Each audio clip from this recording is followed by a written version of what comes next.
அர்ஜுன் புதுசாக ஒரு காலேஜில் MBA ஜாயின் பண்ணியிருக்கான். அந்த காலேஜ் ஹாஸ்டலில் தான் அவன் ஸ்டே பண்ணியிருக்கான். அந்த ஹாஸ்டலில் எப்போவுமே பசங்க சவுண்டாக இருக்குது. அவன் ரூமில் இருக்கிற அந்த பால்கனியை தவிர அந்த பால்கனியில் தான் அவன் ஃபர்ஸ்ட் டைம் மீராவை பார்க்குறான். மீரா அர்ஜுன் இருக்கிற பில்டிங்க்கு ஆப்போசிட் பால்கனியில் அர்ஜுன் பால்கனிக்கு ரொம்பவே க்ளோஸாக இருக்கான். 2 பேரும் அந்த பால்கனியில் தான் ஃபர்ஸ்ட்டு பார்த்துக்கிறாங்க. கண்ணை அசைக்காமல் 2 பேரும் பார்த்துக்கிட்டே இருக்காங்க. அதுக்கப்புறம் கொஞ்ச நேரம் கழித்து அர்ஜுன் மீராவை பார்த்து சிரிக்கிறான். மீராவும் அர்ஜுனை பார்த்து சிரிக்கிறான். அன்னையிலேருந்து 2 பேரும் பகலில் எல்லா வேலையும் முடிச்சுட்டு டயர்டாக நைட்டு அவங்க ரூமுக்கு வந்துட்டு அந்த பால்கனியில் டெய்லி மீட் பண்ணிக்குவாங்க. ஆரம்பத்தில் 2 பேரும் ஒருத்தருக்கு ஒருத்தர் பார்த்து கை காமிச்சிக்கிறது, சிரிக்கிறது, தம்ஸ்அப் காட்டுறது, இந்த மாதிரி தான் பண்ணிகிட்டே இருந்தாங்க. அதுக்கப்புறம் நாள் போக போக 2 பேரும் பேசிக்க ஆரம்பித்தாங்க பால்கனியில் இருந்துட்டு. இந்த வீக்கெண்ட் வீட்டுக்கு போவியா, அசைன்மெண்ட் முடிச்சிட்டியா, செமஸ்டருக்கு படிக்கிறியா, இந்த மாதிரி 2 பேரும் அவங்களுக்குள்ள ரொம்ப ஃப்ரெண்ட்லியாக பேசிக்கிட்டே இருக்காங்க. அப்போ ஒரு நாள் மீரா பால்கனியில் இருந்துட்டு அர்ஜுன் கிட்ட கேட்குறா, உன்னோட இன்ஸ்டா ஐடி சொல்லு அப்படின்னு.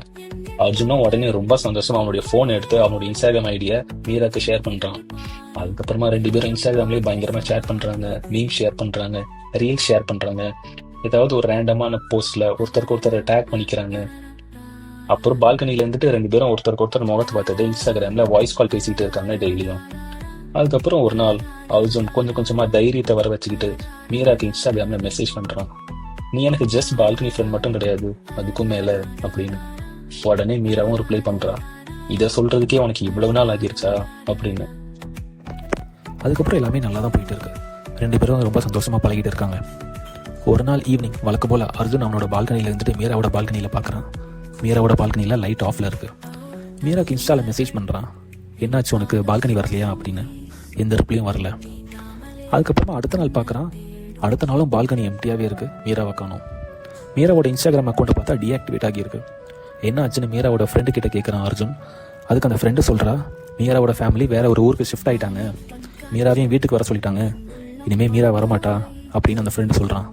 இதை கேட்ட உடனே அர்ஜுனுக்கு என்ன பண்ணுறதுனே தெரில. அவனால் நம்பவே முடியல. அதுக்கப்புறமா டெய்லி ஈவினிங் ஆச்சுன்னா அர்ஜுன் அந்த பால்கனியே பார்த்துட்டு இருக்கான். அவங்க பண்ண சேட்டையே ஸ்க்ரால் பண்ணி திரும்ப படிச்சுக்கிட்டு இருக்கான். இந்த மாதிரியான லவ் ஸ்டோரிஸ் நம்ம லைஃப்பில் கூட நடந்திருக்கலாம். எண்டிங்கிறது பிரேக்கப் ஆவோ ஃபைட்டாவோ இருந்திருக்காது. நம்ம கூட இருக்கிறவங்க திடீர்னு சொல்லாமல் கொள்ளாமல் எங்கே போயிடுவாங்கன்னே தெரியாது, திடீர்னு காணாமல் போயிருப்பாங்க. இதில் ரொம்ப மோசமான விஷயம் என்னென்னா, அவங்களுக்காக வெயிட் பண்ணுறதா இல்லை நம்ம லைஃப்பில் நம்ம மூவ் ஆன் ஆகிறதான்னு ஒன்றுமே புரியாமல் குழப்பத்திலே நமக்கு ரொம்ப நாள் போயிடும். அவங்களே நினச்சிக்கிட்டு இருப்போம்.